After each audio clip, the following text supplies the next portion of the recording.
doctora. Ok, Tu diapositiva todavía no está, ¿verdad? estás presentando, dice. Sí, se ve la pantalla del Meet. Tu PowerPoint lo que no se ve.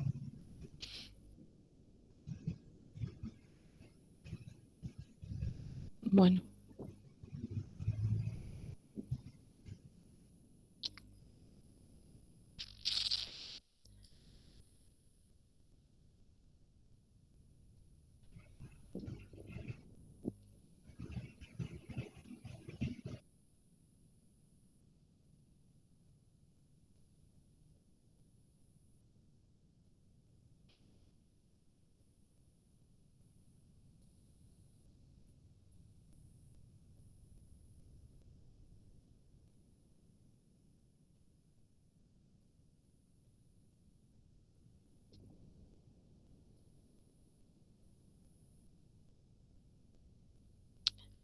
y ahora,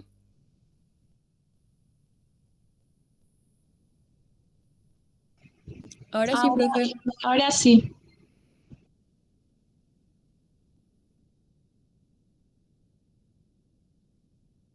ok.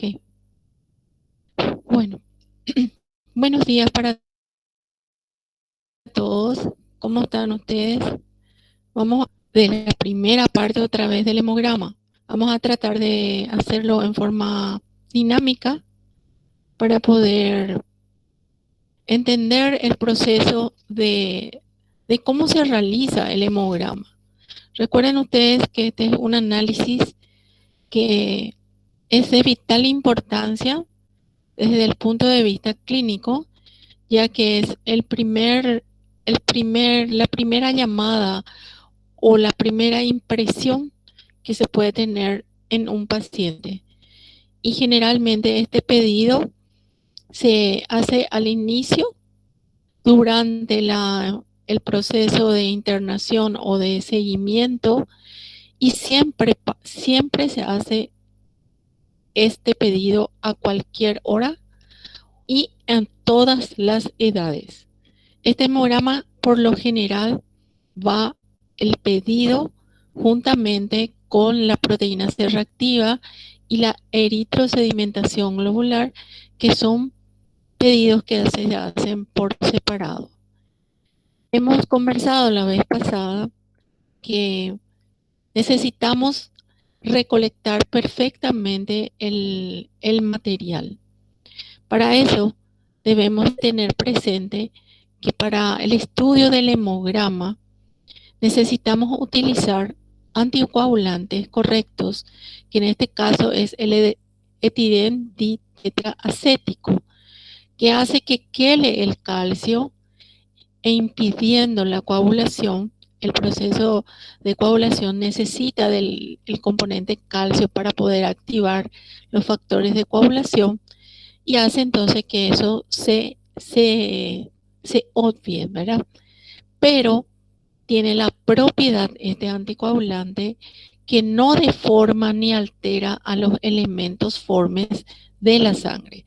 Es decir, a los eritrocitos, a los leucocitos ni las plaquetas no se alteran bajo las condiciones de ponerle en contacto.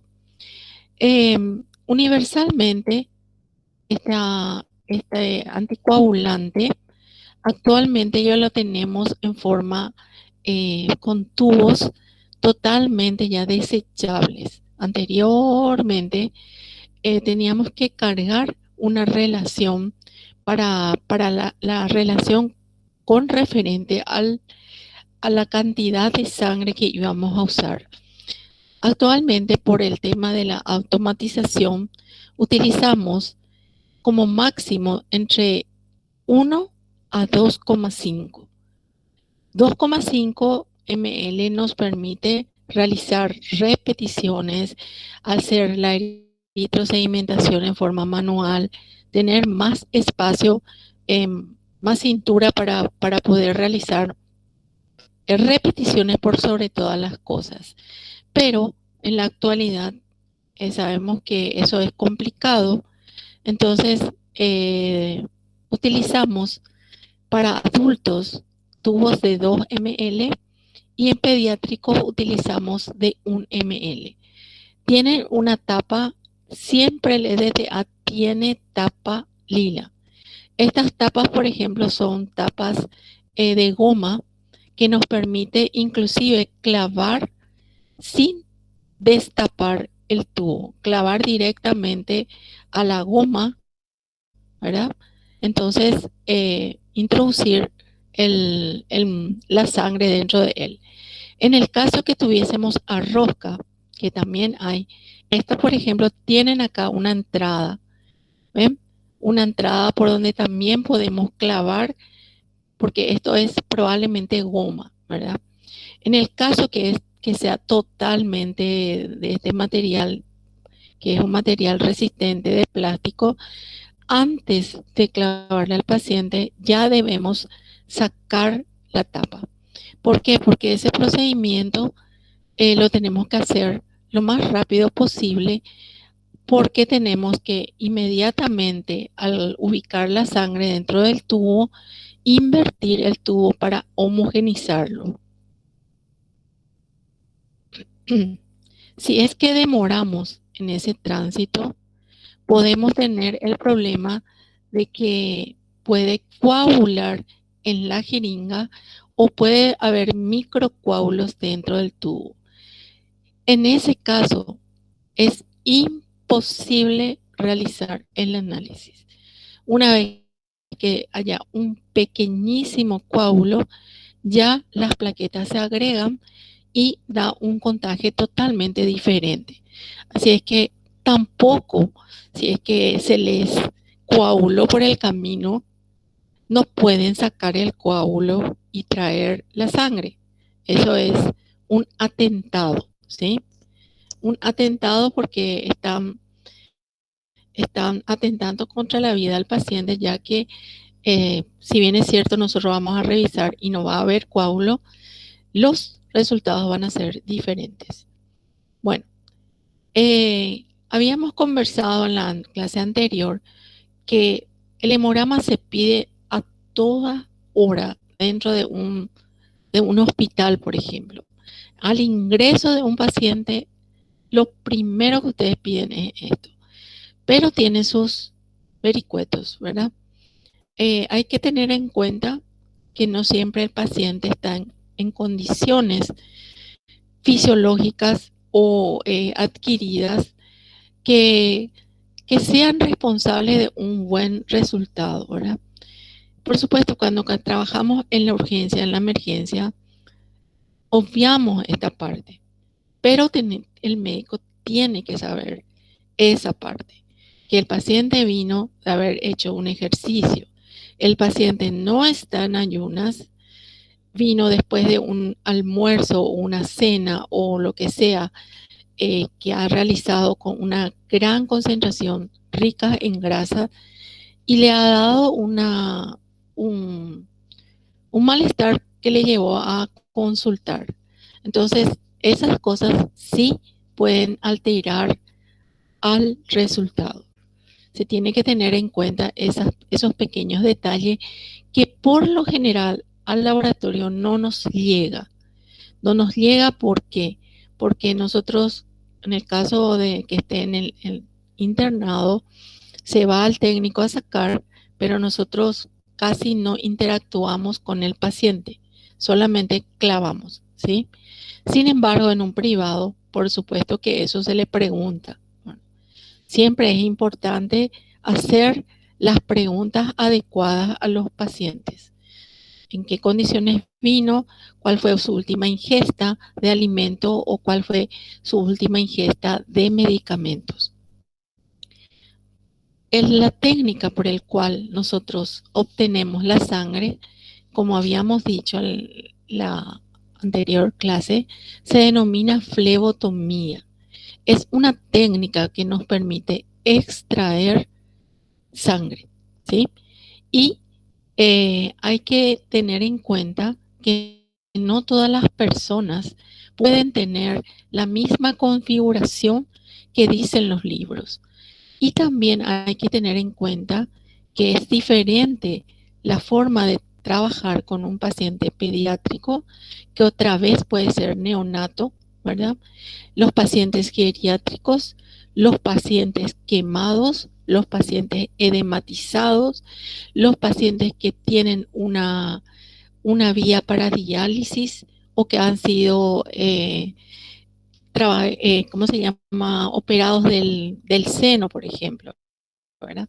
Y por supuesto, siempre tener en cuenta que el lado de la vía no se puede utilizar para ningún tipo de estudio, ningún tipo de extracción. La vía está para ingresar sustancias que necesita el paciente, suero, medicamentos, sangre, etcétera, pero no para los estudios, ¿sí? Si nosotros hiciésemos eso de tocar la vía, tendríamos que abrir la vía y dejar correr por lo menos medio litro para que se elimine todas las sustancias que pueden estar dentro del canal de la vía. Y eso le impresiona muchísimo al paciente que estemos limpiando para luego sacar solamente 5 cc, ¿verdad? Entonces, no es desde todo punto de vista, no es aceptable, ¿sí? Bueno, hemos visto ya que los sitios de punción son muy variados. Nosotros siempre tratamos de trabajar con venas. Las venas que están en el brazo son las que mejor son utilizadas. También podemos hacerlo en la parte de la mano, así teniendo la mano, o al revés, ¿verdad? Colocándole hacia el otro lado la palma de la mano para arriba. En todo caso, en esa parte utilizamos la parte de la muñeca. Toda esta parte, tanto del dorso como la palma, poniendo la palma de la mano hacia arriba, ¿verdad? Son lugares muy dolorosos porque están inervados profundamente y hace que el paciente la clavada sienta al clavarle y durante el procedimiento. Entonces tratamos lo máximo posible de utilizar esto cuando las circunstancias lo ameriten. También se puede trabajar con el pie, ¿verdad? El pie es mucho menos sensible que inclusivamente que la mano. Hacemos esta salvedad generalmente cuando está el paciente internado y está inoperante ambos brazos o la mano está demasiado ya obstruida, ¿sí? Bueno, fíjense ustedes que por anatomía, ustedes saben la ubicación de estas venas. Tenemos la cefálica, ¿verdad? La cefálica, la basílica. Y acá tenemos la vena mediana medial y la lateral. La lateral. Bueno, si uno se posiciona en el brazo del paciente, primera cosa que tenemos que hacer es colocarle un torniquete, ¿sí? Ese torniquete nos permite palpar y nos permite que se llene este torrente venoso que queremos trabajar. Pero ese torniquete no podemos tener mucho tiempo. Entonces, si nosotros no estamos convencidos de sentir el camino de la vena, porque esa es la situación que tenemos que sentir, ustedes se van a poner sus guantes y van a empezar a pensar, ¿sí? ¿Qué es lo que van a pensar? Ubicarle a la vena. Ubicarle a la vena, sentirle a la vena. No hace falta ver, sino hay que sentir. ¿Por qué les digo eso? Porque nosotros podemos visualizar muchas venitas, pero son de corta extensión. Entonces, al clavar, se sueltan. Todos tenemos venas, no es que yo no tengo vena, te dice el paciente. La dificultad es en la ubicación y la profundidad que pueda tener y ¿cómo se llama? la calidad de vena que tiene, ¿sí? Si ustedes al palpar sienten una obstrucción, algo que les molesta en la palpación, quiere decir que está obstruida esa vena o bien que está empezando a producirse sedimentos dentro de ella. Generalmente, cuando el paciente fue atendido, fue medicado por un medicamento o con un suero mucho tiempo, esa situación hace que sedimente el medicamento por partes. Entonces, obstruyen el camino. Ahí ya no se puede tocar, ¿sí? Bueno, entonces, acá van a tratar ahora ustedes, vamos a pasarle un video para que podamos observar, pero esta es la secuencia. Primero tenemos que poner el torniquete, ¿sí? Luego empezamos a tocar con estos dos dedos, el dedo del medio y el dedo índice. Y se empieza a tocar. Siempre tienen que empezar acá por el medio, ¿sí? Este medio le ubican ustedes a las venas centrales y van mirando el camino de la vena. Sí, hay algunos que se van así tortuosamente a otra parte, otros que tienen más en el medio, cada uno es diferente. Si es que no le sienten acá, pueden empezar en la parte del brazo, pero en la parte más dura, no hacia la parte interna, sino que externa. Allí también podemos tener acá una vena bastante fuerte, ¿verdad? Que no produce tanto problema al paciente. Y por último, empezar a la parte interna del brazo. En esta parte interna van a ver ustedes que podemos tener también, pero hay que tener más cuidado porque esta parte la piel es más delicada y por lo general al clavar, y si no es una buena clavada, produce hematoma en el paciente. Ese hematoma mínimo te quieren demandar la gente cuando se le forma, ¿verdad? Entonces, primero empezamos acá, luego nos vamos por la orilla y luego último acá. Recuerden que si ustedes no sienten, no se puede clavar. No es que tenés que dejar que el paciente te diga, acá quiero doctora que me claves, ¿sí? Si vos no sentís, no clavas. El operador es el que decide cuál dentro de su cerebro siente más, ¿sí? Entonces ubica esa posición y empieza a clavar. ¿Cómo se clava? Con una sola mano. ¿Por qué? Porque con la otra mano estiramos la piel del paciente. ¿Por qué estiramos la piel del paciente? Porque si nosotros no estiramos la piel del paciente, al clavar esto se retrae. Supongan ustedes que están frente a un anciano donde ya tiene muchos pliegues, ¿verdad? A una persona muy delgada. El delgado que no tiene masa muscular, no hay problema porque se le visualiza mucho, ¿verdad? Pero aquel que ha perdido peso tiene mucha flacidez. Entonces, con esta tu otra mano, estiras la piel. ¿Por qué? Porque vos ya sabes dónde vas a clavar. Y con tu otra mano te posesionas con estos dos dedos, ¿cómo se llama este? El índice y el más pequeñito, el pulgar, ¿verdad? Pulgar es, ¿verdad? Pulgar. En este momento no me acuerdo si este se llama pulgar. Sí, profe. Índice. Está Sí. bien, ¿verdad? Sí, bueno. Profe, pulgar. Y así con seguridad clavas con una sola mano. Al clavar, para la extracción, chicos, apenas entra el agujerito de la aguja. Entra tiernamente, aproximadamente en 45 grados. La jeringa se coloca. Eso no es así una regla de oro, pero tiene que tener un pequeño declive. Al ingresar en la vena, vos apretás con esta parte.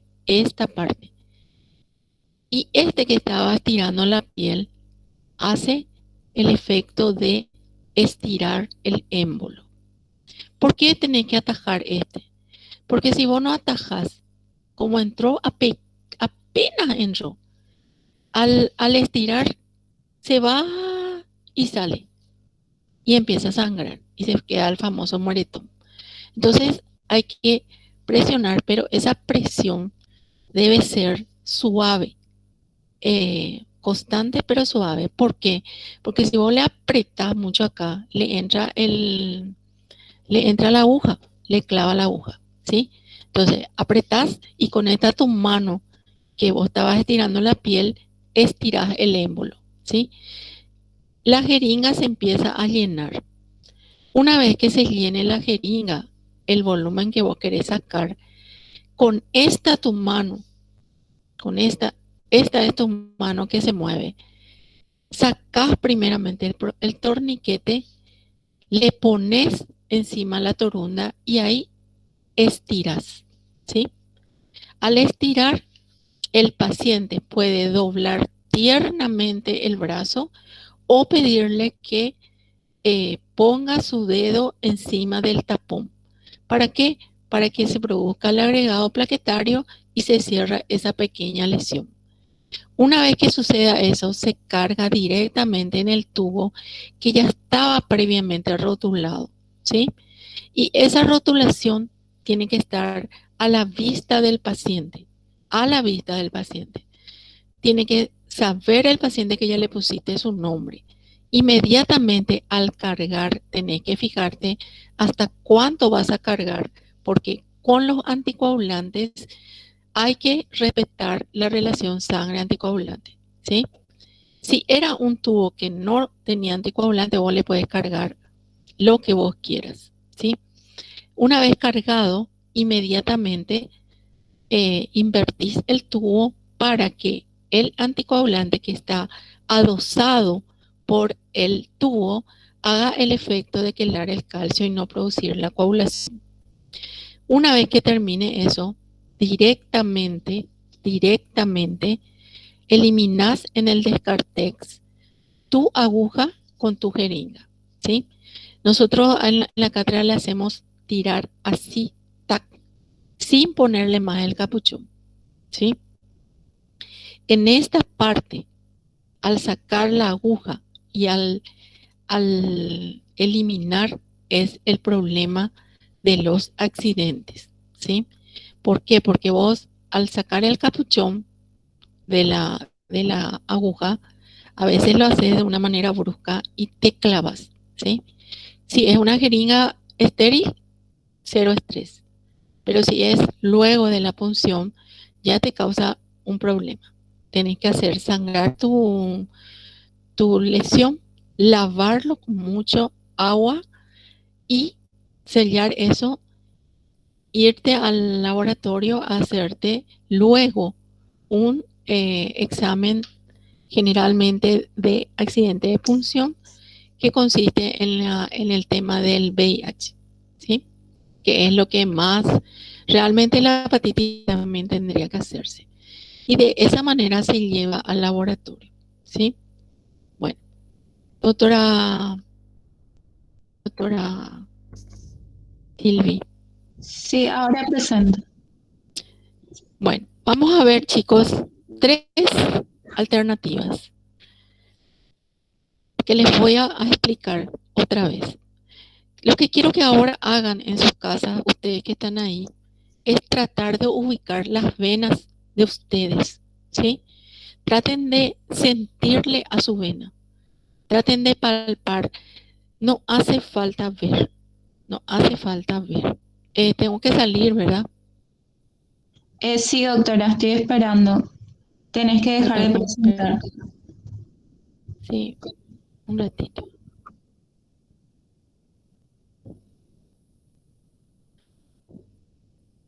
Ahí sí.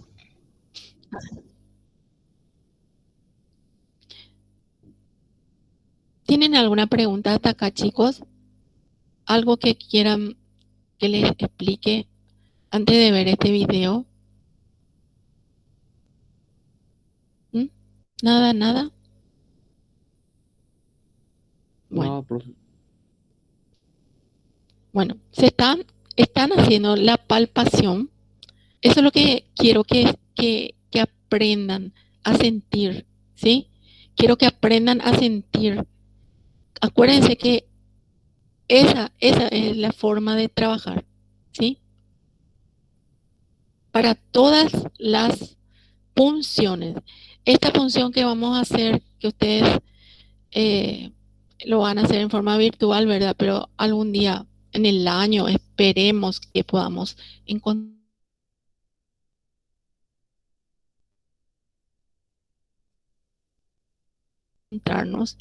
Es lo más tierno que pueden hacer. Porque después ustedes punzan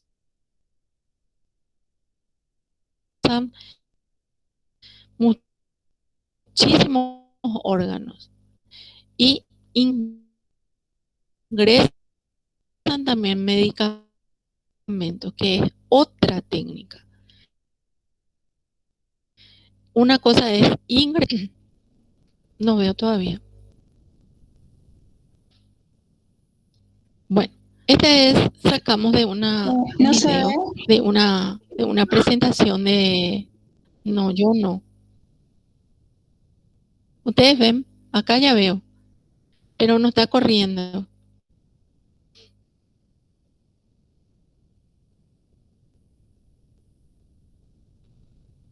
Bueno, acá le tenemos a una persona que va a hacer probablemente la extracción, ¿verdad?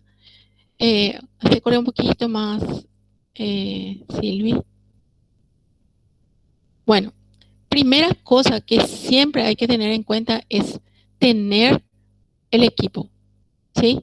Si nosotros no tenemos el equipo, no podemos trabajar sin haber tenido, un poquito antes, doctora, un poquito antes, para que miren esa parte de la... Acá tienen el guante, ¿verdad? Tienen tienen el guante, tienen las jeringas, ¿verdad? Ya tienen los tubos. Generalmente los tubos lo tenemos en una gradilla. Este tubo tapa lila, ¿verdad? Tiene que tener enfrente al paciente, tiene que poner su nombre. Otra cosa que les quiero decir, las jeringas ven ustedes que vienen así, con esta envoltura. Ustedes saben que esta jeringa tiene una muesca acá, el papel que te permite abrir la jeringa, ¿sí? Si vos querés abrir acá por la mitad, por el costado, no va a ser un desastre, ¿sí? No te va a permitir abrir. Algunos son su envoltorio acá es de arriba, es de plástico y abajo es de papel, pero algunos vienen encerrados en plástico. Entonces tenés que buscarle el lugarcito donde abrir de golpe. Y esa acción te recomiendo que lo hagas enfrente al paciente. ¿Por qué? Porque el paciente es desconfiado, ¿sí? Si vos, por ejemplo, no le haces el suficiente ruido, ¿sí? Para que sepa que vos estás trabajando con una jeringa recién abierta para él. Te dice después, ¿y de dónde sacaste la jeringa? Y eso era nuevo y te empieza a crear un problema, ¿verdad? Chicos, cuando ustedes tienen ese tipo de paciente, sencillo, vos dejás lo que tenés, abrile otro en su presencia, ¿sí? Porque cero estrés. Por una jeringa vos no te puedes pelear con el paciente. Le digo yo porque tengo muchísima experiencia en la parte privada. Hay algunos que no quieren mirar porque le da cosas la jeringa. Sin embargo, a esos que son más exquisitos vos tenés que estar más tranquila, mucho más tranquila. Y si te cuestiona, no hay problema, señora, le saco otro. Acá, mire, acá le abro uno en su presencia. así suavemente, suavemente, ¿sí? No se vayan a alterar por la suspicacia. No le haya, si usted que cree que yo le voy a poner una jeringa, qué sé yo, hay veces que uno no está tan bien y le quiere mandar al Congo, ¿verdad? Pero les recomiendo que no hagan eso. Otra cosa, tenemos que ya tener acá, tiene el torniquete, tiene una torunda embebida con alcohol y también debería tener una torunda seca, ¿verdad? El alcohol, generalmente nosotros ya le colocamos a las torundas embebidas y tenemos un desechero, ¿verdad? ¿Para qué? Para justamente para los algodones. En esto vamos a colocar los materiales cortopunzantes. ¿Y qué más tenemos acá? Tenemos las curitas, ¿verdad? Acá tienen un plástico que se usa en el hospital con un pequeño algodón. Si no tenés eso, se tienen las curitas, ¿verdad? Bueno, vamos a seguir. Entonces, la operante se va a colocar primero el guante antes de tocarle al paciente, ¿verdad? En este momento tenemos que lavarnos las manos. Siempre hay que lavarse las manos o colocarse alcohol o el alcohol en gel. Se colocan las manos, los guantes y acá tenemos un brazo, ¿sí? Un poquito más. Bueno, este brazo está ubicado en una mesada, puede ser una cama, puede ser un apoyabrazo. En este caso, esta persona le va a poner un apoyabrazo. ¿Por qué? Porque esto es importante, porque a veces al clavar, especialmente en pediatría, te dobla el brazo. Entonces, este apoyabrazo hace que se mantenga más firme el paciente. Fíjense, este torniquete tiene que ser ¿cómo se llama? Un lazo que te permita sacar inmediatamente. Si vos le haces así un lazo muy oprimido, muy fuerte, acuérdate que vos tenés que trabajar con una de tus manos nada más. Un poquito más lento, Doc. Un poquito más lento. Y un poquito más atrás. Entonces, este lazo para hacer hay que practicar. ¿Por qué? Porque el lazo que yo hago, yo sé dónde le voy a tirar al moño para poder sacar, ¿sí? O si uso el torniquete que nosotros tenemos en la cátedra, tiene así un pequeño botoncito en el cual apretamos y salta el torniquete, ¿sí? Pero porque si vos, por ejemplo, acá les tirás al lazo, al lazo que no es para desprender, le haces un desastre, te complicas con eso, ¿sí? Bueno, entonces acá se puso el lazo, ella está limpiando, creo que ya habrá palpado, porque eso hay que palpar. Miren, acá está abriendo la jeringa, va a atornillar, porque tiene aguja por separada, va a quitar el capuchón. Ahí hay que tener cuidado esa parte, porque ahí lo que nos clavamos es esta mano, ¿sí? Y miren, va a estirar la piel, ¿ven? Y con una sola mano, ahí deja un poco, doctora, ahí deja, con una sola mano, ¿ven? Esta es la mano que estira la piel. Y esta es la mano, fíjense cómo agarra este dedo pulgar con el índice, le sostiene con seguridad, no es así suavemente, con buen calce. Esta tu aguja, la aguja tiene que estar bien atornillada.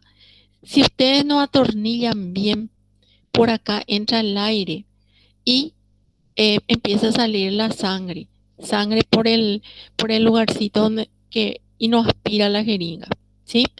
Entonces, ahí va a clavar. Ahí clávale. ¿Ven cómo entra pequeñito? ¿Sí? Y con la mano, soltó la mano que estaba estirando y acá, ¿ven? Inmediatamente sale y allá estira el émbolo. ¿Ven? Este es un maniquí un maniquí, por eso sale ese color la sangre. La sangre venosa es oscura, ¿sí? Bueno, una vez, me olvidé decirles que tiene que apretar también el puño. Miren, acá tenía que haber sacado el torniquete antes, ¿sí? Si no quitas el torniquete antes, va a derramarse la sangre, ¿sí? Bueno, ahí le decís que apriete y miren, acá hay que tener cuidado. ¿Ven? Esta clavó el tubo de goma y va cargando. Tiene que mirar perfectamente hasta cuánto es el volumen, invierte y ya está. Esto, por ejemplo, que está haciendo esta señora,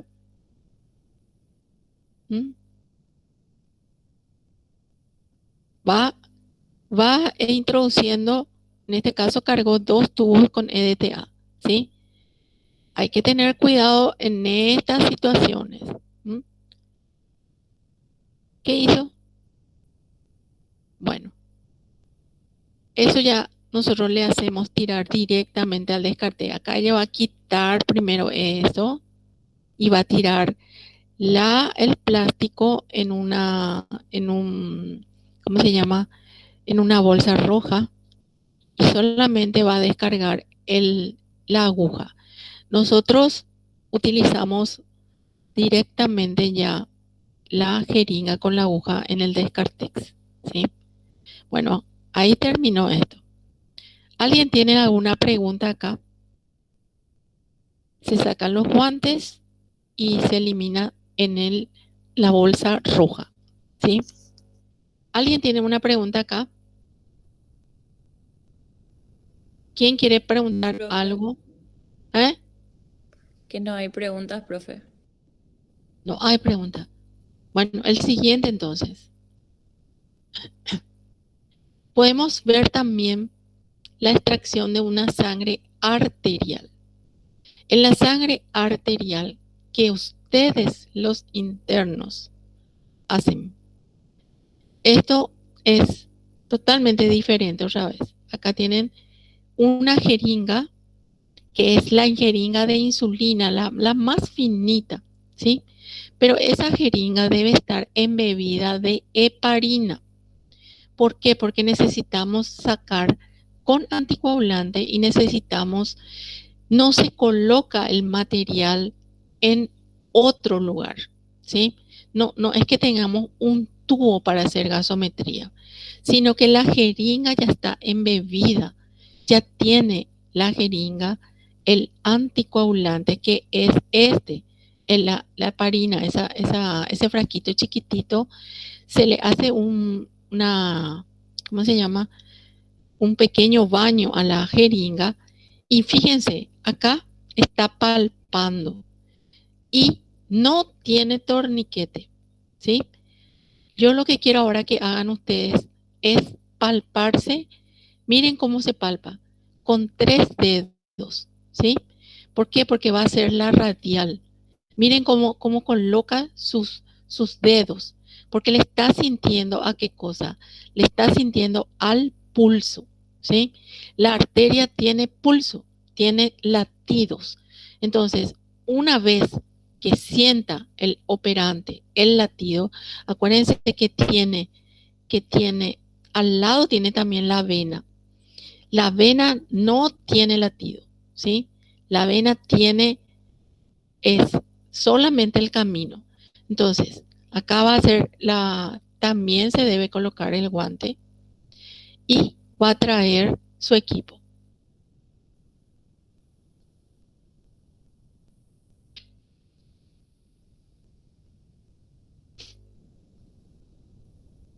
Está colocando para ponerle el nombre a la jeringa. Fíjense ese detalle.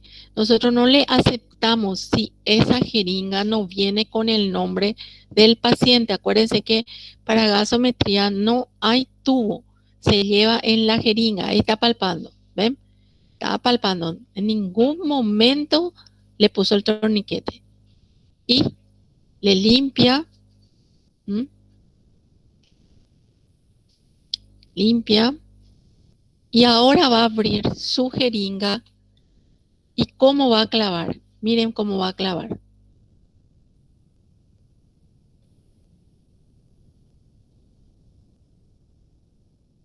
Va a clavar, abre sus dos dedos, miren, esos dos dedos, el en medio, y le clava de punta, chicos. No es como clavar en la vena, de punta, ahí, ¿ven? ¿Ven? Y solito sube el material, ¿sí? Si ustedes no clavan la arteria, esa situación no va a ocurrir. El émbolo debe saltar automáticamente, porque acá tuvo que hacer un pequeño esfuerzo, porque este maniquí es un maniquí, no tiene pulso, ¿verdad? Sin embargo, si fuera un humano, ¿cómo se llama? Eso saltaría inmediatamente. La sangre arterial es más rojiza que la venosa, ¿sí? Y allí, ¿qué van a hacer? Miren, allí van a cerrar la entrada del aire. ¿Por qué? Porque en la gasometría nosotros tenemos que pedir el anhídrido carbónico, tenemos que medir la saturación de oxígeno, el pH, todo que puede ser influenciado por la entrada de aire. Si no tienen ese capuchón, con el capuchón de la jeringa cierran herméticamente y así, de esa manera, rotulada la jeringa, se lleva al laboratorio y por lo general se espera, a ella le pone el nombre, se espera la gasometría. Cuando hay demasiado gasometría, le decimos que venga en 5 o 10 minutos. ¿Ven? Va a transportar, lo tiene que transportar en un recipiente en que no le ingrese el aire ni tampoco haya mucha temperatura, ¿sí? Y de esa manera se lleva al laboratorio. Esta es una sangre arterial, ¿sí? Se hizo esta situación en la arteria radial. Ustedes pueden hacer más arriba también y pueden hacer en la femoral también, ¿sí? Cosa que muy poco hacemos. Femoral se utiliza más para, ¿cómo se llama? Para los pacientes que están en terapia entubados o en condiciones mucho más críticas. Bueno, ¿tienen alguna pregunta? Chicos, quiero preguntarles a ustedes si sintieron su arteria al tocarse con los tres deditos. ¿Sintieron ustedes? ¿Alguien sintió? Sí, profe. Bueno, una sola persona sintió. Sí, profe. Chicos, hagan esto, ya que no tenemos la oportunidad, agarrarle ahí a lo que tenés en tu camino y palparle, ¿sí? Y sentí la arteria con el pulso y sentí el camino de la vena. Trata de palpar, ponete un guante y trata de palpar. Ponele un torniquete. ¿Cómo podés hacer un torniquete? Podés hacer un torniquete con un cinto, una goma, y inmediatamente vas a sentir, ¿sí? Si es que no podés poner torniquete, lo principal es que esté bien ubicado el brazo del paciente y que pueda sentirle, ¿sí?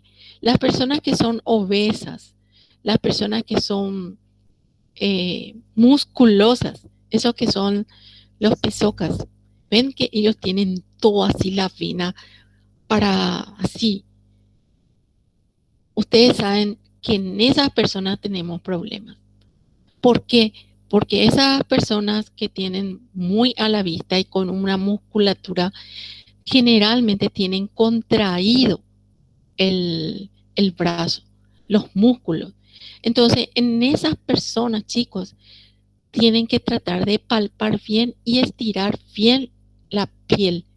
Vos le clavas y te juro que no te sale la sangre y te quedas roja como un tomate, porque no sabes qué rayo pasa si tiene una vena gigante, visible. ¿Por qué? Porque la ubicación está torcida, ¿sí? Entonces, en esas personas tenés que tratar de que su músculo esté bien relajado y estirar bien la piel y sentirle bien. Las personas obesas tienen más profunda la vena. Entonces, eh, en vez de clavar así tiernamente en 45 o inclusive menos, vos tenés que meter más profundamente la aguja, ¿sí? Más en picada. Entonces, pero esa picada tuvo que hacerse porque le sentiste previamente que en el fondo está su vena. ¿Está? Por favor, traten ustedes, ya que no se va a clavar, de sentir, de sentir. Yo les recomiendo. Bueno, esta es otra forma de extracción al vacío en el cual se coloca un tubo que tiene la propiedad de inmediatamente eh, introducir el material que querramos hacerlo, ¿verdad? Son tubos que se llaman vacuum timer, que en algunos lugares hay mucho, ¿verdad? Nosotros lastimosamente no tenemos muchos vacuum timer, pero en los privados sí se tiene bastante, ¿verdad? Y acá va a ser una extracción con un paciente que aparentemente esta paciente es de tez muy pálida, o sea, muy blanca. La gente con tez muy blanca son propiciantes a hacer moretones, ¿sí? ¿Ven? Le está tocando primero y va a abrir el material que le llamamos vulgarmente mariposita, ¿sí? Es un recipiente en el cual ingresa el tubo y la aguja, esta está más chuchi porque ya tiene con átomos, ¿cómo se llama? Con aerosol, eso sería perfecto, ¿verdad? Entonces, miren, esta es la mariposita, ¿sí? Esta es mucho más finita la aguja, ¿ven? La misma técnica, estira la piel y coloca. Y allí se carga directamente el, el material, ¿sí? Y va cambiando el tubo. ¿M? Se usa mucho esta técnica porque esa mariposita, esa vía le va a servir después a la enfermera para colocarle ya el suero. La única cosa que acá veo mal es que le clavó el antebrazo, ¿verdad? Y por lo general, si va a usar esa vía, le va a, ¿cómo se llama? A dificultar doblar el brazo al paciente. Por eso esto se hace antes de que él se le ponga el suero, ¿sí? Se le quita ya la sangre, hace una vía, saca esto y esto ya le va a colocar después para que ingrese las otras. ¿Ven? Esto es una técnica bastante buena. Acá, por ejemplo, le quito ya. No sé por qué le habrá hecho con maripositas, ¿verdad? Las maripositas utilizamos a veces en pediatría porque la aguja es mucho más finita. Tiene el tema de la finura de la aguja, tiene un pro y un contra. Se siente menos cuando es más fina la aguja, pero la aspiración es menor. Entonces se demora más el paciente en sacar el material. También podemos tener sangre capilar. Sangre capilar se hace por goteo. Siempre hay que eliminar las 3 primeras gotas y es bastante cruel porque, ya está doctora, porque eso hace que eh, coagule la sangre y tenemos que volver a clavarle. Y en el dedo duele mucho más, ¿sí? Hay algunas personas que quieren que se le haga del dedito, hemograma del dedo. Eso significa por goteo, eh, gotear directamente en el pequeño tubo la sangre, ¿verdad?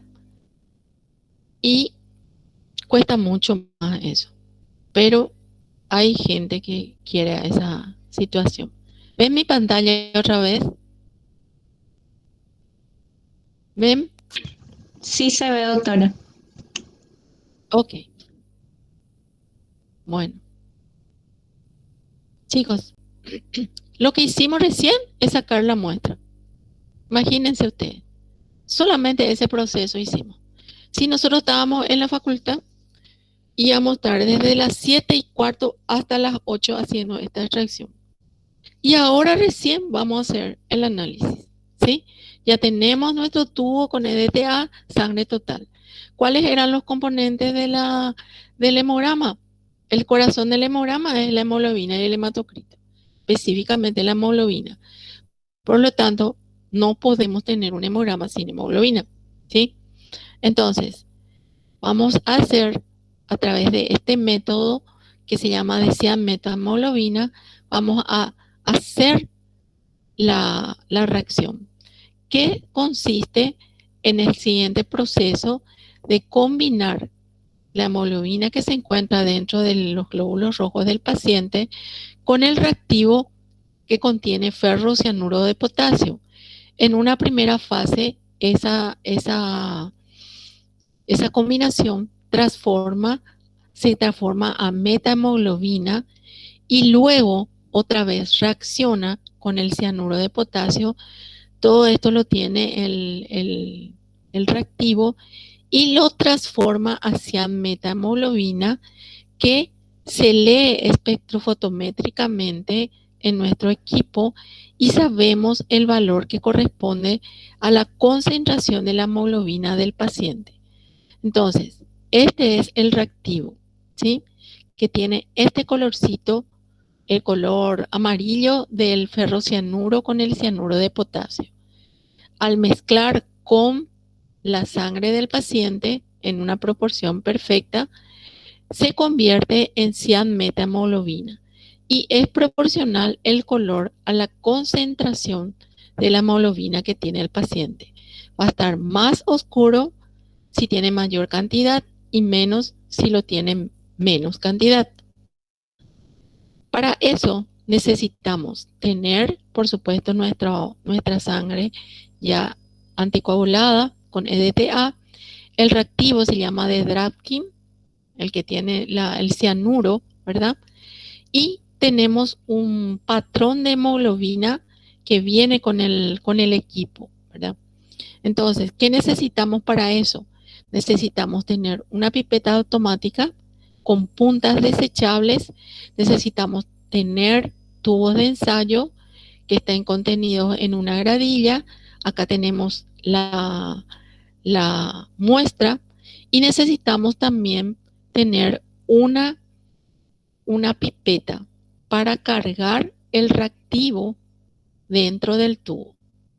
Bueno, y por supuesto que tenemos que tener el equipo para leer. Entonces, pipeteamos 50 microlitros de sangre total dentro del reactivo. Miren, con una pipeta de 5, cargué 5 mililitros del reactivo de Dravkin y le coloco 20 microlitros de la sangre del paciente. Para hacer esto, chicos, no saben ustedes todo lo que hacemos.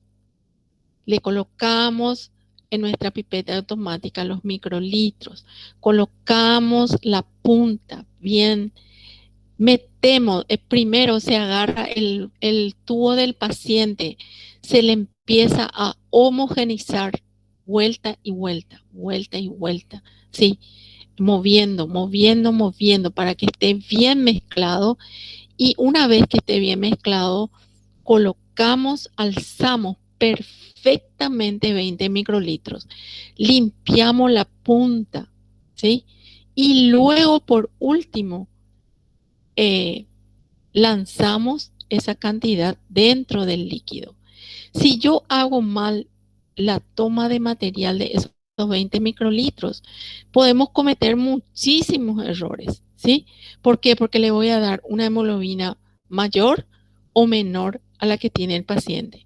Y como los pacientes eran ustedes le sacaban la cabeza a su compañero si es que le hacían mal su examen, porque nosotros en nuestra cátedra tenemos que informar el resultado al paciente. El compañero que actuó como paciente debe recibir un resultado correctísimo, ¿sí? Entonces, así trabajábamos, ¿verdad?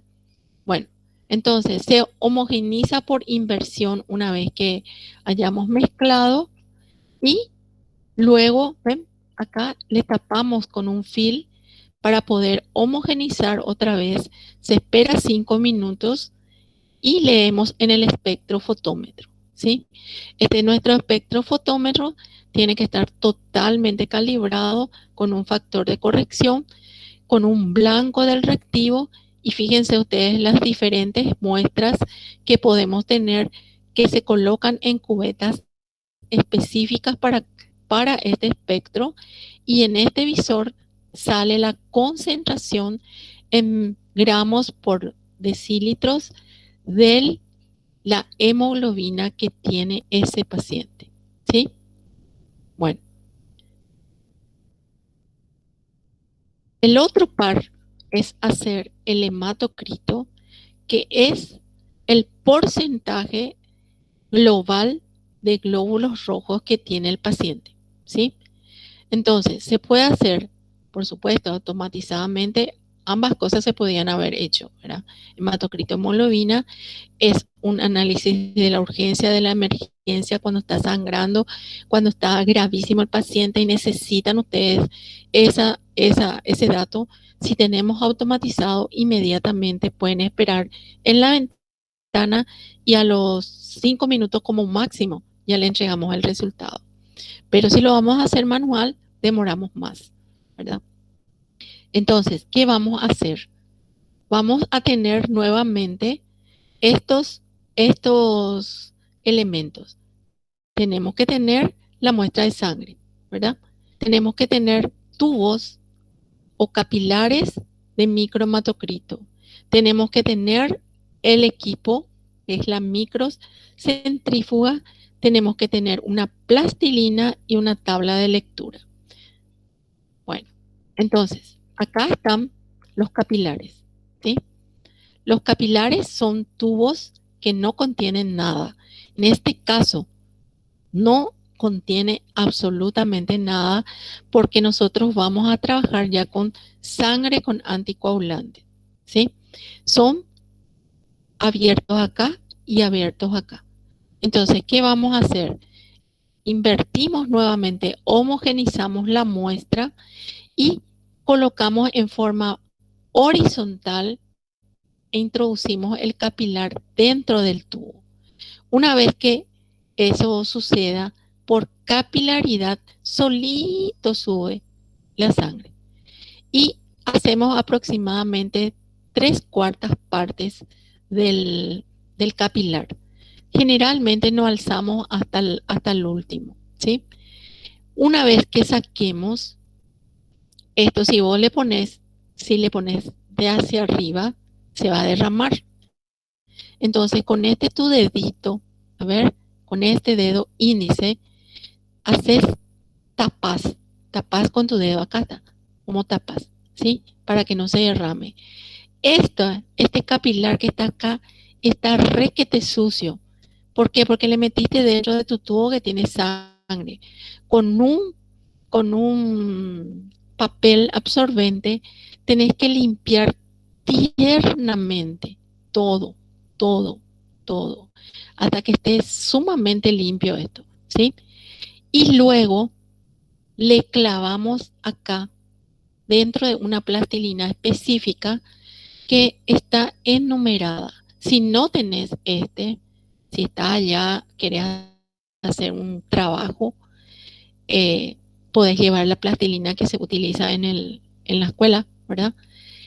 Con la finalidad es de sellar una de los picos del capilar y se le coloca dentro del número del paciente. Chicos, acá es sumamente importante. Nosotros cuando hacíamos 4 pacientes por mesa, por ejemplo. 1, 2, 3, 4. ¿Sí? Entonces, al paciente 1, Ana, por ejemplo. A Ana, doble capilar. A Jorge, doble capilar. A Julio, doble capilar. Todo se hace por duplicado. Pero previamente tuvimos que haber enumerado nuestros tubos 1, 2, 3, 4. ¿Sí? Porque por este capilar no podemos colocar ni un rótulo. No podemos hacer ni una identificación. Entonces la identificación se basa en este plano de la plastilina. Y durante todos los años que hemos trabajado, no hemos tenido ni un alumno que se haya equivocado en esta parte. Todos sabían que al número 1 de esa mesa, que la número 1 era Ana, que el número 2 era Jorge, que el número 3 era Julio. ¿Sí? Entonces, de esa manera se lleva a la centrífuga. Y la centrífuga, otra vez, tiene números. ¿Sí? Tiene 1, 2, 3, 4, 5, 6, así. Tiene números acá. Entonces, la muestra de Ana iba a entrar en el 1 y en el 2. La muestra de Jorge en el 2 y en el 3. La muestra de Julio en el 3 y en el 4. Esto se tapa, se automáticamente gira, le damos el botón de acción y tiene un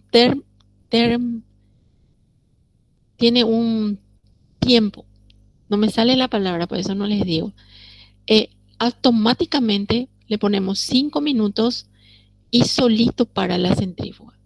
Una vez que pare la centrífuga, viene un representante de la mesa y coloca nuevamente en esta plastilina lo que le corresponde a Ana, a Jorge y a Julio. ¿Sí? Y allí recién empezamos a medir el porcentaje de glóbulos rojos. ¿Sí? O sea, esta parte operativa, si nosotros hacemos mal, este resultado no sirve para nada. ¿Sí? Esta es sumamente fácil aparentemente, pero tiene que tener una concentración el operante, porque cualquier persona que no sea suficientemente responsable puede hacer macanadas, ¿sí? Y vamos ahora a medir. ¿Qué es lo que vamos a pedir? El porcentaje de glóbulos rojos que decantó a través de la centrifugación. Y se hace a través de un ábaco. Este ábaco está preparado para muchísimos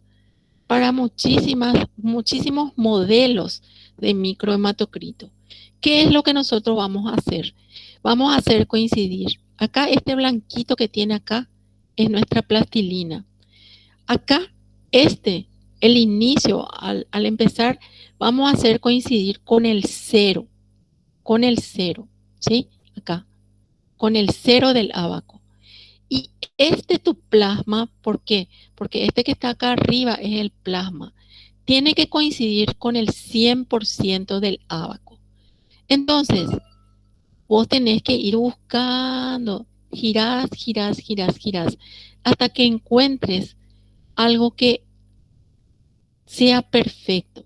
Que tu 0 coincida con el 0 acá y tu plasma coincida con el 100. Podés ubicar acá, acá, acá, acá. Y luego, al hacer esa ubicación perfecta, lees cuánto por ciento tiene de glóbulo rojo. Yo no le puedo hacer esa situación porque son 2 dibujos y al colocar encima no podemos observar, ¿sí? Pero yo quiero que entiendan nomás. Este es un método sumamente barato, ¿sí? Inclusive nosotros hicimos algunos trabajos de campo con este método in situ, ¿verdad? ¿Por qué? Porque simplemente necesitamos capilares, necesitamos la sangre y necesitamos la microcentrífuga, y esta centrífuga ya trae el ábaco, ¿sí? Bueno, entonces, con esto nos permite saber el porcentaje de, de rojo que tiene el paciente y que va de la mano con la cantidad de hemoglobina, aproximadamente en una proporción de 1/3, ¿sí?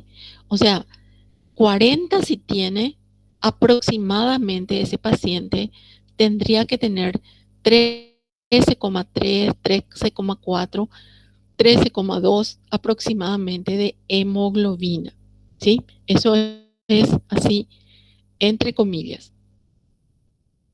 Bueno, hasta acá les queda claro. ¿Tienen alguna pregunta? No, nada, nada, nada. Bueno, entonces ya hicimos hematocrito, hemoglobina. Ahora tenemos que contar las células. Las células ya sabemos que se puede hacer automatizadamente a través de diluciones, ¿verdad? Esas diluciones hace el equipo a través de líquidos específicos para cada célula. En este caso cuenta blancos, rojos y plaquetas. Pero si no tenemos eso, utilizamos la cámara de Neubauer, que tiene es de cristal de roca, que tiene esta configuración, en los cuales microscópicamente se ve estos retículos que tienen algunos contados, tienen el contaje para glóbulos blancos, cuya medida es en miles, ¿sí? De 4.000 a 10.000 o hasta 11.000 se puede considerar por milímetro cúbico normal. En esta zona central se tiene para el contaje de glóbulos rojos, que ya sabemos que tenemos en millones. Por lo tanto, para contar esta parte es muy difícil hacerlo en cámara. Entonces, actualmente, si se va a hacer manual, se hace una estimación. Estimación quiere decir un aproximado, un cálculo a partir del hematocrito. Entonces, ese hematocrito, si se multiplica por un factor de 11, aproximadamente te va a decir cuántos glóbulos rojos puede tener tu paciente, ¿sí? Acuérdense que esta palabra que les digo, aproximadamente, pero eso no te va a contar ni la forma ni el tamaño de tu glóbulo rojo. Solamente te va a contar aproximadamente cuánto tiene el paciente, ¿sí? ¿Por qué? Porque calculó a partir del paquete globular en porcentaje. Bueno, ahora vamos a hacer el contaje de blancos. Nosotros hacíamos en la cátedra, ¿sí? Hacíamos una parte de microscopía. Hacemos una dilución de la sangre total con un reactivo que va a crenar, va a romper a los rojos y a las plaquetas y nos va a dejar solamente los glóbulos blancos. Este reactivo se llama de Turk, así tiene dos puntitos arriba, y que está formado por ácido acético glacial y tiene un poquito de color que puede ser violeta de genciana o azul de metileno. ¿Qué va a producir el ácido? Va a alisar a los hematíes, pero no le va a afectar a los leucocitos, ¿sí? Y el colorante, en este caso violeta de genciana, va a teñir a los leucocitos para que podamos observar también al microscopio. Como les dije, puede también utilizarse el azul de metileno como colorante. Bueno, siguiente. Este es el reactivo que compramos, ¿sí? siguiente. ¿Cómo hacemos? En este tubo colocamos primeramente el diluyente, se hace una dilución de la muestra, ¿sí? ¿Por qué hacemos la dilución?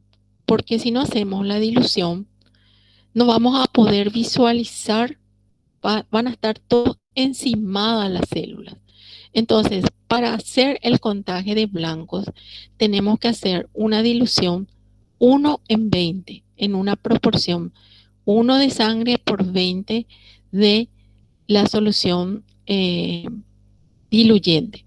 Por supuesto que no vamos a agarrar 1 mililitro de sangre y llevarle a 20. Esto en proporciones mínimas es el tema, ¿verdad? 380 microlitros con 20 microlitros de sangre previamente homogenizado. Esa es la dilución 1 en 20. Fíjense ustedes, la sangre era roja. Al colocar el reactivo, le lisó a los rojos y queda de este color oscuro. Está totalmente ya destruido los rojos y también las plaquetas no se pueden observar. Entonces, se carga a través de una pipeta en los retículos.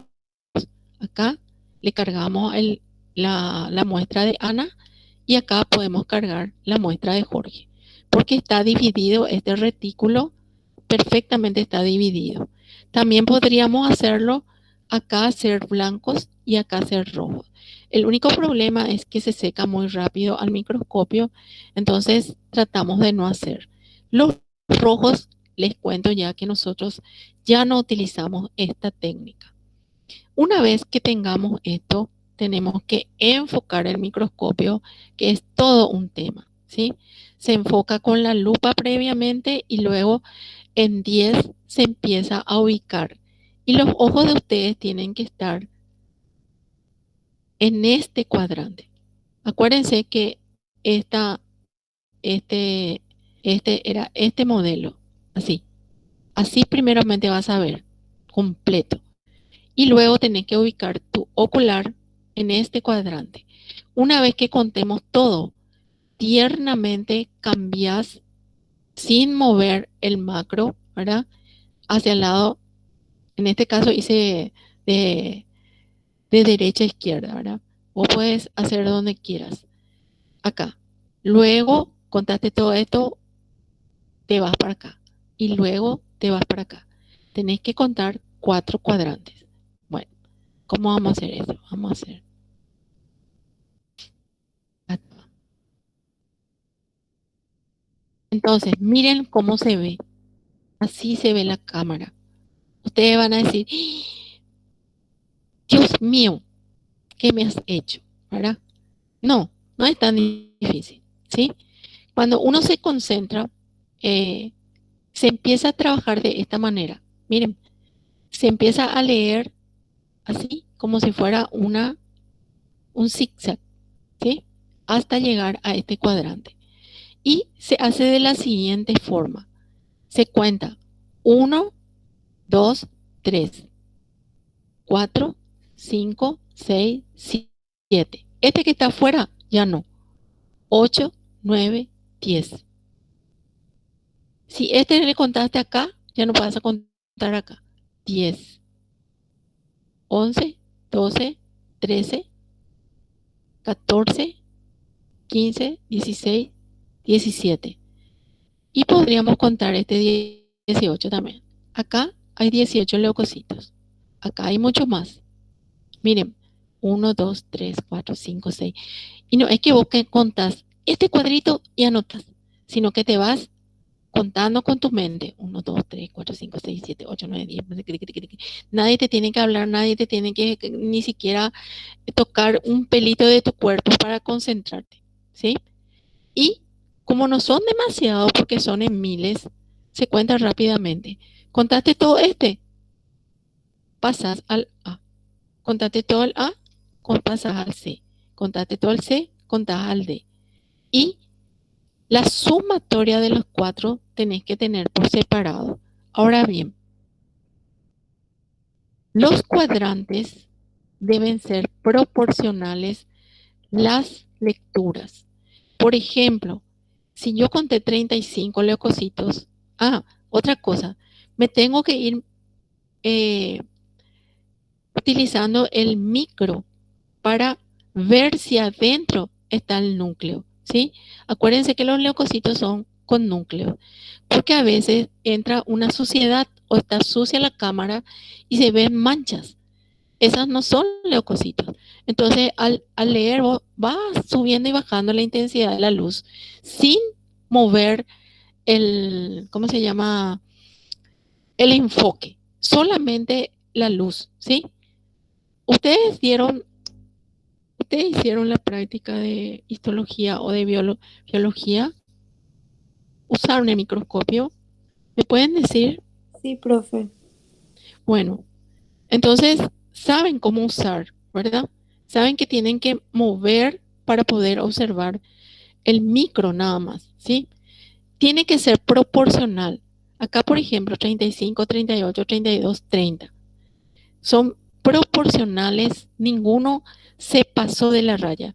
Si es que yo encuentro en un cuadrante 35 y en el otro 98, quiere decir que no está bien homogeneizada la muestra, no está bien cargado el material y tengo que volver a cargar la cámara, ¿sí? Tiene que ser similares, tienen que ser los números. Ahora vamos a hacer los cálculos. Sumamos todas las células que encontramos, ¿sí? Encontramos en esta sumatoria 135 leucocitos. Ahora, nuestra cámara tiene una profundidad de 10 milímetros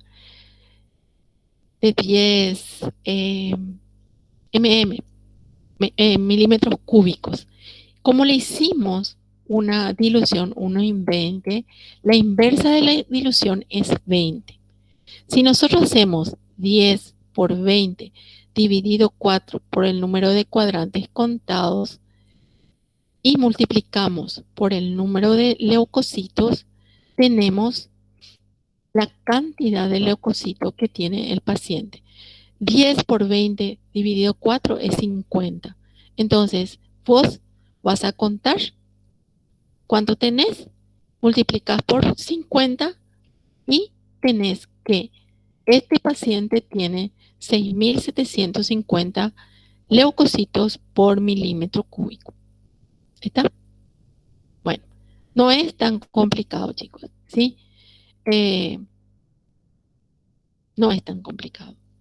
Y se usa muchísimo para el contaje. Específicamente nosotros en el hospital usamos para el contaje de líquidos ahora la cámara, ya que como tenemos automatizado no hacemos en forma manual. Pero acuérdense que la automatización no hay en todo el país y no hay en un laboratorio pequeño. No se justifica hacerlo por el gran costo que tiene. Demanda comprar el contador y comprar los reactivos. Los reactivos son sumamente caros. Bueno, entonces ya hicimos hematocrito, hemoglobina, contamos los blancos, calculamos los glóbulos rojos, ¿sí? Aparte de eso, al tener eso, ya se puede hacer los cálculos de los índices hematimétricos, ¿sí? Ahora vamos a hacer el frotis. El frotis puede ser hecho directamente del pulpejo del dedo o al sacar la sangre, que es lo más recomendado, al sacar la sangre antes de estar en contacto con el anticoagulante, colocar una gota y hacer el frotis in situ, ¿verdad? Si lo vamos a hacer de sangre periférica, que le llamamos directo, ¿verdad? Hay que eliminar las 3 primeras gotas siempre del líquido tisular y hacer mínimo 3 láminas, mínimo, ¿sí?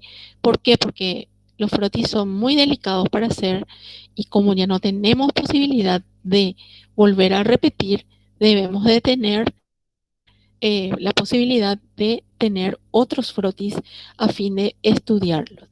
Acuérdense que los frotis nos permiten hacerle hablar a la línea de los rojos en cuanto a su color, a su tamaño y a su forma, ¿sí?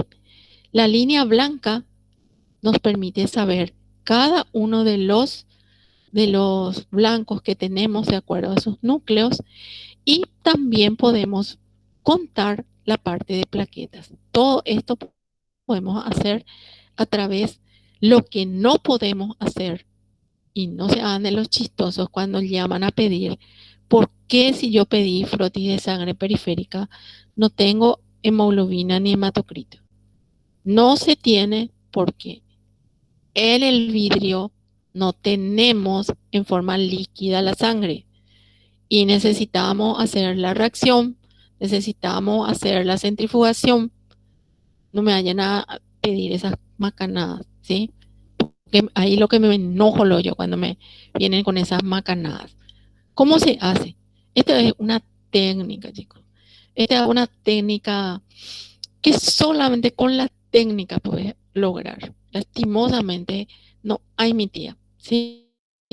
Se deposita un volumen, 20 microlitros o 10 microlitros de la sangre del paciente, y luego se coloca otra lámina, un extensor que le llamamos nosotros, que se puede hacer lijar acá para que sea Roma, o también se puede trabajar con con un extensor, con una lámina nueva, ¿verdad? Que no tenga, le tenés que tocar acá a tu otra lámina que sea bien liso, porque si tiene porosidad podemos tener problemas. Entonces, se coloca en esta posición y se hace el extendido a través de toda la lámina. Miren, se hace así como un marcha atrás, ¿sí? Le hacemos marcha atrás y esta gotita se expande por todo el borde del extensor, ¿sí? Una vez que tengamos, nosotros hacemos un despegue, ¿sí? Tenemos acá lo que es el tema, ¿verdad? Acá el que hace la lámina sabe que si tiene mucho o poco. Y de una vez desliza. Ese deslizamiento, acá en esta parte se hace un poquito presión, pero luego tu mano vuela como si fuera un avión. Acá la presión se desliza. Le hago todo con ruido porque no sé cómo expresarle esta parte, ¿verdad? Se desliza y tiene que ser un deslizamiento de una sola vez. Si vos haces un deslizamiento por parte, tac, tac, tac, tac, te sale ochi, todo cortado. ¿Bien? ¿Bien? Esto son horriblócidos. Miren un poco. Por ejemplo, estiró, pero su lámina probablemente está sucia. Entonces, todo esto es grasa, ¿sí? Es todo un tema. Acá le hizo una minifalda. Agarró, estiró y hizo un... Acá, ¿qué es lo que vamos a ver? Todito junta la célula. Y acá, ¿qué vamos a ver? Vamos a ver poiquilocitosis, vamos a ver todo cortadito, nambrena. Te voy a decir que tienes quistocito, anisocitosis, poiquilocitosis, de todo. Mal hecha el frotis. Muy finito, demasiado poca sangre le pusiste. Tiene muchísima sangre y es minifalda. Tiene extensión con zonas de sangre. Está sucia tu lámina. Generalmente es cuando está sucia la lámina donde vas a extender o tu extensor. Cualquier cosa. Extraterrestre, totalmente feo, horriblócido, feísimo, horrible sin H y con B corta, así como escriben en el WhatsApp con todo con faltas de ortografía. Bueno, entonces, todo un arte esta parte, ¿sí? ¿Por qué nosotros le hacíamos hacer a ustedes esto? Ustedes, algunos me decían, por ejemplo, Ven que hay diferentes tipos de alumnos. Nosotros, profe, no vamos a hacer laboratorio porque nosotros somos médicos. Chicos, esa sabiduría que me dijo ese alumno me dolió mi corazón. ¿Por qué? Porque todo lo que se le enseña, ustedes tienen que aceptar y después ver lo que les sirve y no les sirve, ¿sí?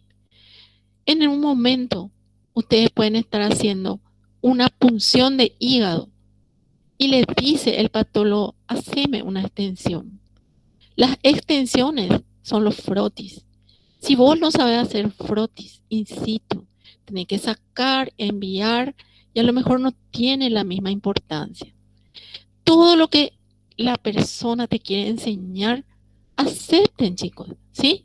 Y cuando ustedes sean profesores, doctores estrellados, todo así, decidan eliminar lo que no les sirve, ¿sí? Yo les digo eso con muchísimo respeto, porque yo veo como todo lo que nosotros le damos en algún momento les sirve, ¿sí? Bueno, miren ahora, acá ya hicimos el frotis. El frotis tiene una cabeza, un cuerpo y una cola. Que en estos, acá no se puede observar, acá está un desastre, ¿verdad? ¿Para qué nosotros hacemos esto?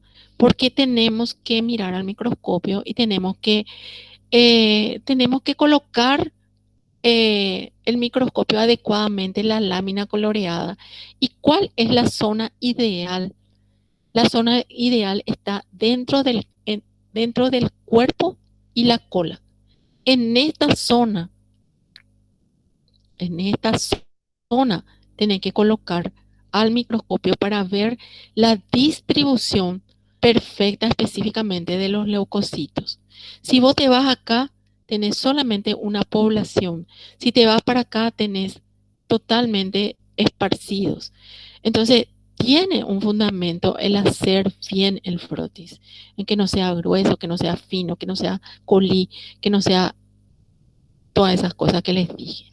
Entonces, ese frotis se fija. Al fijar, se queda estable. ¿Con qué fijamos nosotros? Con un alcohol, ¿sí? El alcohol siempre es lo que fija, lo que deja quieto, ¿sí? Y en este caso hacemos una coloración de ginza, se pueden hacer de Rai, se puede hacer de microbal ginza, de acuerdo al laboratorio donde estemos. El de ginza tiene la posibilidad de ser muy rápido, absorbe muy rápido el colorante en el frotis, pero cuando se hacen ya diferenciaciones, a veces hay que hacer con Rai o con microbal ginza. Eso ya no se hace en la urgencia, en la emergencia, se hace ya solamente en el lugar donde se hace hemograma. ¿Qué logramos? Logramos obtener la coloración y visualización de rojos, de plaquetas y de los blancos, que ya le conocemos, ¿verdad? Conocemos perfectamente. ¿Y cómo lo vamos a hacer? Lo vamos a hacer mirando, ¿sí? Cuando yo tengo frotis de sangre periférica, tengo que contarles a ustedes, les tengo que contar nomás, ¿sí? Si hay anisocitosis, si hay poiquilocitosis, si hay hipocromía y si hay parásitos. Yo le tengo que contar nomás, le tengo que decir. Se observa anisocitosis, no se observa poiquilocitosis, hipocromía, normocromía, puedo observar una normocromía, no se observan parásitos. Le estoy contando lo que veo, le estoy contando, no le estoy cuantificando con relación a los rojos. Les puedo contar las plaquetas, eso sí les puedo contar a través de un frotis, que vamos a ver cuando hagamos hemostasia. Y les puedo contar también la parte de blancos. Acuérdense que la microscopía acompaña para la visualización, ¿sí? Ya que ustedes dentro de su hemograma ya tienen reflejado la cantidad de hemoglobina y hematocrito. Allí ustedes decidieron que este paciente es anémico, ¿sí? Y a través de la microscopía yo te puedo informar si realmente son hipocrómicos, si son megalocitos, si son macrocíticos, porque estos índices también te están indicando eso. Acordate, mi querido doctor, mi querida doctora, que si tenés un paciente con una feroz hemorragia, no va a descender la hemoglobina en forma brusca. Si lo va a descender, lo va a hacer en otro tiempo y tampoco se va a modificar la visualización de la hipocromía, ¿sí? No vamos a ver nosotros porque el paciente antes del accidente era un paciente normal, ¿sí? Entonces, solamente se va a alterar su hematocrito, su hemoglobina en forma transitoria y luego eso va a reponer totalmente. No es igual al que es anémico de toda la vida. Bueno, ahora tenemos que contar los blancos, chicos. Ya tenemos el contagio por milímetro cúbico. Ahora tenemos que hacer la cantidad de cada leucocito. Eso significa mirar al microscopio el frotis. El frotis se hace contando 100 células. 100 células, no 100 neutrófilos, 100 linfocitos, 100 EO. En total debe haber 100 blancos. Cuando contamos todos 100 blancos, paramos la máquina. Generalmente tenemos ahora ¿cómo se llama? En el celular tenemos una calculadora en el cual a medida que vos miras, vas marcando. Tengo 2 neutros, tengo un linfo, tengo 3 EO en cada campo. Y cuando llega a 100, para tu contagio. Entonces, de acuerdo a eso, calculas la fórmula leucocitaria absoluta, que va a ser lo que contaste en la cámara por la variedad celular que acabas de contar en el microscopio dividido 100. Y eso es lo que refleja realmente la médula ósea. Vos podés tener blancos altos o blancos normales y esta distribución alta. Entonces, la fórmula absoluta va a ser totalmente diferente la interpretación. Vamos a tratar de hacer esto. Vamos a ver si me sale, doctora, Miren, acá está colocado el material, la lámina coloreada para poder hacer. No sé si nos va a alcanzar el tiempo, chicos.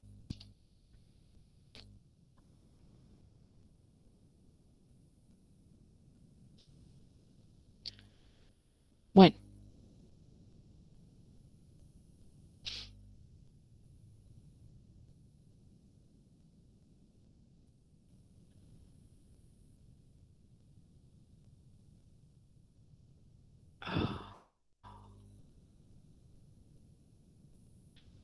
Lentísimo.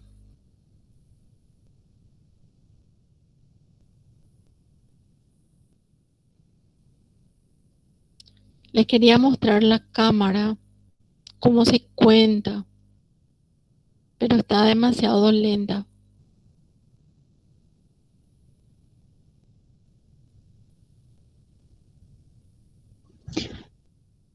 Si querés, comparto yo, doctora. Avísame nomás. El problema es nuestro tiempo, doctora. Eso es lo que me preocupa. O le Un día de estos dejamos me el van a video. denunciar a estos alumnos. Le dejamos el link para que ellos vean. Le dejamos, chicos, este video. Sí, ¿ven mi pantalla? ¿Ven mi pantalla? Sí se ve. Sí, profe. Bueno, miren, Sí se ve. de esta forma les va a llegar el resultado a ustedes en porcentaje y en milímetro cúbico. Esta es la fórmula en que el verdadero doctor mira. ¿Por qué? Porque acá es una relación nada más en porcentaje. Acá se tienen las dos variables, el contagio en cámara y el contagio por relativamente, por 100, ¿verdad? Entonces, este es lo que tenés que mirar para hacer perfecta tu apreciación, ¿sí? Bueno, y ya saben ustedes que dentro del frotis tienen que mirar las letras claras, las letras que aparecen como observación, ¿sí? Si les dice el bioquímico se observan linfocitos reactivos, se observan neutrófilos con granulaciones tóxicas, se observan blastos, son totalmente llamadas de atención que ustedes tienen que inmediatamente parar el carro, ¿sí? ¿Por qué? Porque le está diciendo muchas cosas. Virocitos son virosis, no se le da antibiótico. Neutrófilos, neutrofilia, que contengan granulaciones tóxicas, una superinfección. Blastos, blastos son anormalidades de células jóvenes, se va hacia la leucemia, que jamás hemos hablado acá, ¿sí? Otra de las cosas muy interesantes es la eritrosegmentación, que ustedes piden mucho, que es dejar reposar la sangre con anticoagulante en un tubo o una pipeta especial que se llama Western Grün, ¿verdad? Y se observa cómo sedimenta los eritrocitos espontáneamente y se forma una columna de plasma, ¿sí? Vamos a ver acá. Se forma una columna. Este es un método de Winthrop en el cual se llena la pipeta totalmente y este es un fenómeno que requiere tiempo. ¿Por qué? Porque en ello se tiene que producir primeramente la agregación de los eritrocitos. Luego se tiene que sedimentar esa agregación y luego se tiene que empaquetar, ¿sí? Y eso depende mucho de la situación del paciente y específicamente depende mucho de la cantidad de proteínas que tiene en relación a la albúmina y la globulina. Este método sirve muchísimo como, como una información de fase aguda de un paciente y sirve está relacionada como acompañamiento de un proceso inflamatorio o infeccioso y va de la mano con las proteínas C reactiva para ver exactamente la evaluación de un paciente, ¿sí? Entonces, hay que tener en cuenta que a mayor, fíjense, en el hematocrito nosotros leíamos acá la cantidad de rojos. Acá leemos lo que decanta, lo que precipita, lo que queda. Miren, acá tenemos, esto hacíamos también en la cátedra. Esta es nuestro soporte, levantábamos y leíamos. El plasma, esta parte es lo que se lee. Cuanto más avanzado está, te está diciendo, te está contando un proceso inflamatorio agudo o un proceso infeccioso agudo, ¿sí? Pero vos tenés que saber qué parte está la situación, ¿sí? Sirve como pronóstico de fase aguda y tienen que tener en cuenta que esto aparece muchísimo en los pacientes artríticos, en los pacientes que tienen inflamaciones de por sí sola. Bueno, se pide aparte eritrosedimentación o simplemente eritro y va sin H, ¿sí? Bueno, lo que les quería mostrar es esto. Miren, cuando ustedes quieren ver si el paciente está infectado, van a mirar sus flancos, van a mirar su fórmula en porcentaje. Acá tenemos leucocitosis, neutrofilia. Y van a mirar la distribución por milímetro cúbico. En este caso, vos asegurás acá que este paciente tiene una infección. Tiene leucocitosis a expensa de la neutrofilia y está confirmado que por cada milímetro cúbico hay 12.012 neutrófilos. Quiere decir que este es un paciente con una infección ahora, ¿sí? Vamos a mirar si queremos saber si está anémico. Vamos a mirar primerito la hemoglobina. Hemoglobina hematocrito. Acá tus ojitos te dicen que está anémico. Luego de haber concluido eso, vos te fijas en los índices y te fijas primero en el volumen. Este paciente tiene normal su volumen, tiene su hemoglobina corpuscular también normal. Entonces, ¿qué tipo de anemia se va a hacer? Normocítica, normocrómica. Pero de que está anémico, está anémico. Y tiene descenso de las plaquetas. Esta es una yapa que se le hace. ¿Por qué? Porque está automatizado. Este otro paciente. Ya voy a terminar, chicos. Ya voy a terminar. Por favor, un poquito de paciencia. El traje, porque es del 27, hace poquito nomás, es un paciente con COVID. El COVID hace cantidad elevada de blancos que también pueden ser normales y tiene la particularidad de hacer mucha neutrofilia y linfopenia. Linfopenia, ¿sí? Linfopenia ahora en el COVID es un signo de distrés respiratorio porque vos vas a tener la cantidad de saturación de oxígeno que tiene el paciente. Este paciente, aparte de estar bastante complicado con una anemia también, es un paciente 66 años tiene, está internado allá en polivalente. Bueno, bueno, acá, último, miren, acá, 6.600 blancos, es una criatura de 2 años. Ambos son, uno es un niñito y otro es una niñita. En los niños, el sexo no tiene importancia, en el adulto sí. Miren, acá ven ustedes cómo está invertida la fórmula. Acuérdense, en los niños esta inversión es normal. Linfocitosis fisiológica. Y tiene la particularidad de, miren, 6.600 blancos tiene. Sus neutrófilos normalísimos.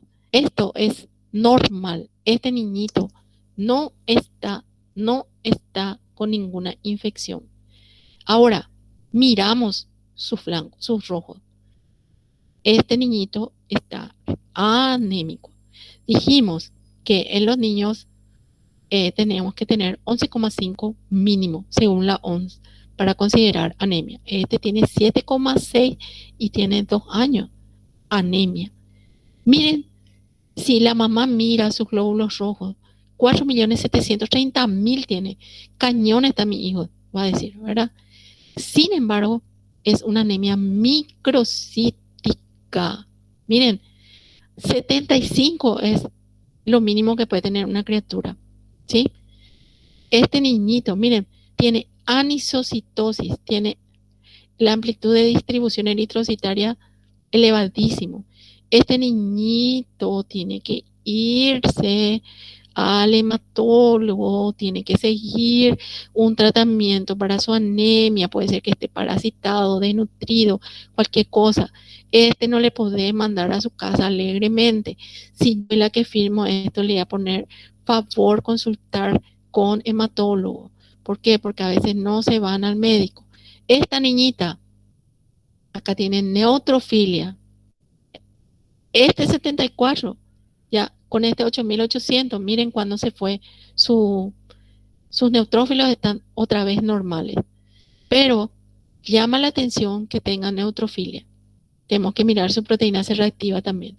Esta niñita aparentemente también está anémica. Pero sin embargo, es normal su eritrocito, ¿sí? Chicos, estas cosas son secretos de la montaña, ¿sí? Esto hay que inmediatamente, ustedes tienen que visualizar, ¿sí?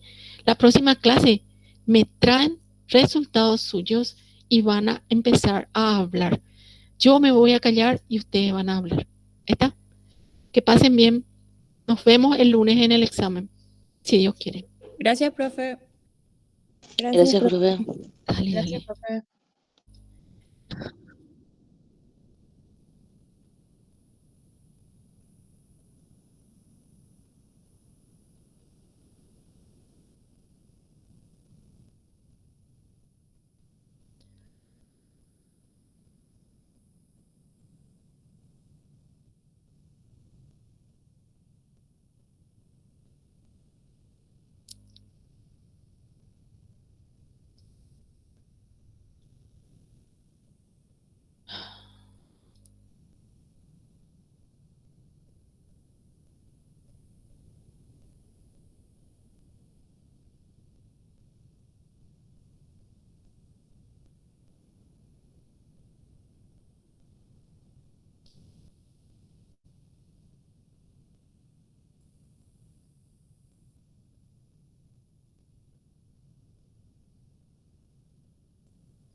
Gracias, Fernando.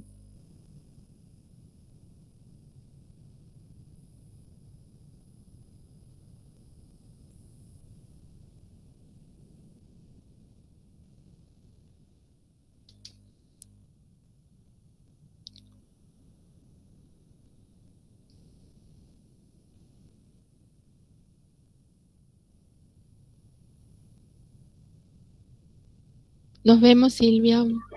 Dale, Hablamos doctora. más tarde, ¿sí? Gracias. Chao, chao. Gracias.